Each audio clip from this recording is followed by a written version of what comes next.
हमारा ये जो टॉपिक है ये गैस लॉज को डिस्कस करता है। गैस लॉज जो है they explain the behaviour of gases under different conditions. ये वो कवानीन है जो गैसेस के बारे में है और ये उनके बिहेवियर को टेम्परेचर, प्रेशर वगैरह की मुख्तलिफ कंडीशंस में एक्सप्रेस करते हैं कि गैसेस कैसा बिहेव करेंगी। और ये जो लॉज है ये तीन मशहूर लॉज हैं। उनमें एक जो है दैट इज बॉयल्स लॉ, दूसरा जो है वो चार्ल्स लॉ है और तीसरा जो है वो एवोगैड्रोस लॉ है। अब हम इनको डिस्कस करते हैं कि बॉयल्स लॉ क्या है। रॉबर्ट बॉयल ने इसे पेश किया।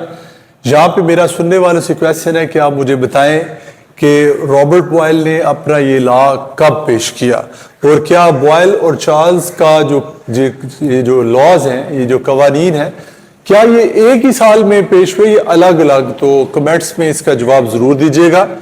रॉबर्ट बॉयल का कानून अगर आप देखें तो सिंपली बताता है कि किसी भी गैस के जो वॉल्यूम और उसके प्रेशर के दरमियान जो रिलेशनशिप है दैट इज इनवर्स। कि अगर एक चीज ज्यादा है प्रेशर तो वॉल्यूम क्या होगा? कम होगा। लेकिन कंडीशन उस वक्त पूरी होगी अगर हम अपनी सराउंडिंग का, उस एक्सपेरिमेंट की सराउंडिंग का टेम्परेचर कांस्टेंट रखें। या आसान लफ्जों में मैं ये कहूंगा कि किसी भी गैस के वॉल्यूम का उसके प्रेशर के साथ इनवर्स रिलेशनशिप है if the temperature is kept constant. इसकी सबसे अच्छी मिसाल जो डॉक्टर्स हजरात सिरिंज लगाते हैं, तो आप देखें अगर वो सिरिंज को पीछे खींचते हैं तो उसमें प्रेशर कम होता है तो उसकी वजह से इसमें वॉल्यूम क्या हो जाता है? ज्यादा। लेकिन जब उसको एडमिनिस्टर करना है किसी मरीज को तो डॉक्टर्स क्या करते हैं? उसका प्रेशर बढ़ाते हैं। जब प्रेशर बढ़ाते हैं तो उसमें जो लिक्विड होता है वो उस सिरिंज को छोड़ के पेशेंट में चला जाता है। तो वो एक परफेक्ट एग्जांपल है रॉबर्ट बॉयल के लॉ की, जो ये कहता है इस लॉ को मैथमेटिकली अगर प्रोपोर्शनैलिटी खत्म करें तो उसमें कांस्टेंट आएगा के और इसकी वैल्यू वैसे जो होती है 1 होती है। और रॉबर्ट बॉयल के इस कानून को ऐसे भी लिखा जा सकता है P V is equal to constant. या इसको अगर एक्सप्लेन करना तो ये उसकी सेकंड डेफिनेशन है कि the product of pressure and volume at constant temperature is always a constant value. कि अगर हम टेम्परेचर कांस्टेंट रखें तो प्रेशर और वॉल्यूम का जो जवाब है वो हमेशा कांस्टेंट वैल्यू होगी। अगर हमारे पास टेम्परेचर, प्रेशर और वॉल्यूम की मुख्तलिफ कंडीशंस हैं तो इस लॉ को यूं भी किया जा सकता है P1 V1 जो एक और कंडीशन है that is equal to P2 V2 that is equal to again a third condition P3 V3। लेकिन इन सब में अगर टेम्परेचर कांस्टेंट है तो इन सब का जो प्रोडक्ट का आंसर है वो सेम रहेगा, उसमें कोई चेंज नहीं आएगी। लेकिन अगर आप ग्राफिकली देखें तो आप इस शक्ल को देखें तो ये जो कर्व सी हासिल होती है इसको बॉयल्स लॉ में बोलते हैं आइसोथर्म। मेरा फिर आपसे ये क्वेश्चन है कि आप मुझे बताएंगे कि इस आइसोथर्म को या इसको आइसोथर्म क्यों बोलते हैं। और इसमें आप देखिए कि if one thing is increasing, अगर प्रेशर बढ़ रहा है द वॉल्यूम इज डिक्रीजिंग। लेकिन अगर प्रेशर कम हो रहा है द वॉल्यूम इज इंक्रीजिंग। इसलिए लोएस्ट प्रेशर पे वॉल्यूम सबसे ज्यादा है। मेरा यहाँ पे एक और क्वेश्चन है कि अगर हम टेम्परेचर 25 से 50 कर दे तो इस आइसोथर्म की यहाँ पे पोजीशन पे क्या फर्क पड़ेगा? इसी तरह अगर एक्सपेरिमेंटली बात करें तो रॉबर्ट बॉयल ने एक जे शेप की ट्यूब ग्लास की बनी ली जिसका एक एंड क्लोज था और उसके अंदर उसने मरकरी को फिल किया जो काफी भारी होती है। और उसने देखा कि जब मरकरी के कॉलम का लेवल कम था तो क्लोज एंड में गैस का वॉल्यूम जो था वो क्या था? वो ज्यादा था। लेकिन जब उसने मरकरी की अमाउंट को बढ़ाया तो उसके प्रेशर की वजह से कॉलम के अंदर जो गैस का वॉल्यूम है वो कम हो गया। जो एक एक्सपेरिमेंटल वेरिफिकेशन है कि अगर प्रेशर बढ़ेगा ज्यादा मरकरी की शक्ल में तो वॉल्यूम कम होगा। लेकिन अगर प्रेशर कम होगा, मतलब हमने इस जे शेप ट्यूब में कम ली है मरकरी की अमाउंट, तो इधर गैस का वॉल्यूम क्या होगा? ज्यादा होगा। तो मैं उम्मीद करता हूं कि आप लोगों को ये टॉपिक समझ में आ गया होगा। हमारा जो नेक्स्ट टॉपिक है उसका नाम है चार्ल्स लॉ।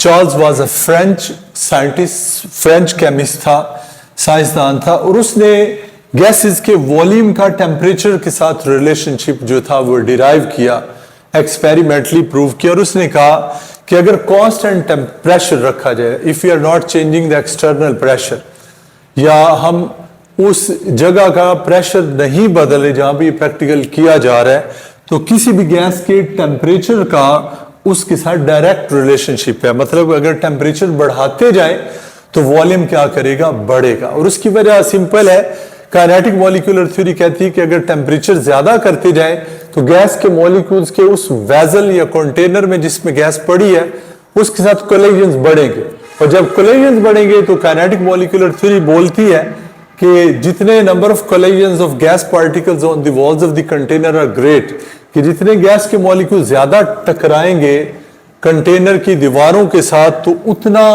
उसका जो प्रेशर होगा, वॉल्यूम होगा, वो क्या होगा, ज्यादा होगा। यही वजह है, अगर हम इस प्रोपोर्शनैलिटी को खत्म करें तो एक और कांस्टेंट आता है जिसे हम अपनी आसानी के लिए के बार बोलते हैं, या इसको एक मैथमेटिकली हम ये भी कह सकते हैं, ये इसकी एक और डेफिनेशन है कि the ratio of volume over temperature at constant pressure in charge lies always a constant quantity, कि अगर हम वॉल्यूम और टेम्परेचर की निस्बत लें, शर्त यह है कि प्रेशर कांस्टेंट हो, तो उसका जवाब हमेशा एक कांस्टेंट वैल्यू होगी। अब दोनों चीजें क्योंकि डायरेक्टली प्रोपोर्शनल है तो ग्राफिकली हमारे पास एक स्ट्रेट लाइन आती है, और इस स्ट्रेट लाइन की एक बड़ी खास बात है कि ये स्ट्रेट लाइन नीचे जाके डॉटेड हो जाती है।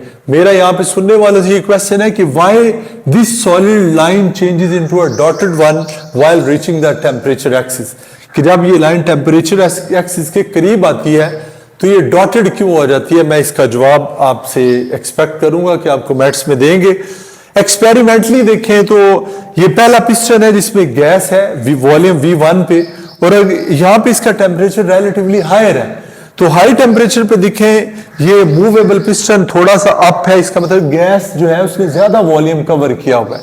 लेकिन इस शक्ल में देखें तो हमने इसके इर्द गिर्द टेम्परेचर कम कर दिया बाय पुटिंग आइस, साइडों पे बर्फ रखने से टेम्परेचर कम हुआ, तो ये वॉल्यूम भी ऊपर से नीचे आ गया, यानी कि उसने कम वॉल्यूम घेरा है, जिस बात का सबूत है कि टेम्परेचर कम करने से गैस का वॉल्यूम कम होता है। लेकिन अगर यहाँ पे आप कोई बर्नर रख देते तो उसका रेसिप्रोकेटिंग असर होता कि उसका वॉल्यूम शुरू वाली वैल्यू से भी क्या हो जाता, ज्यादा हो जाता। तो ये भी कॉमन सी एग्जांपल है, जिस तरह गाड़ियां गर्म मौसम में उनके टायर ज्यादा फटते हैं, तो उसमें भी बेसिकली चार्ल्स के कानून का रोल है, क्योंकि गर्मियों में टेम्परेचर ज्यादा होता है तो टायर्स में जो हवा होती है वो हवा टायर्स की वॉल्स पे ज्यादा प्रेशर डालती है, तो इसलिए गर्मियों में गाड़ियों के जो टायर्स हैं वो सर्दियों की निस्बत ज्यादा पंक्चर होते हैं, ज्यादा फ्लैट होते हैं। एवोगैड्रोस लॉ जो है एवोगैड्रो ने पेश किया, इटालियन साइंटिस्ट था।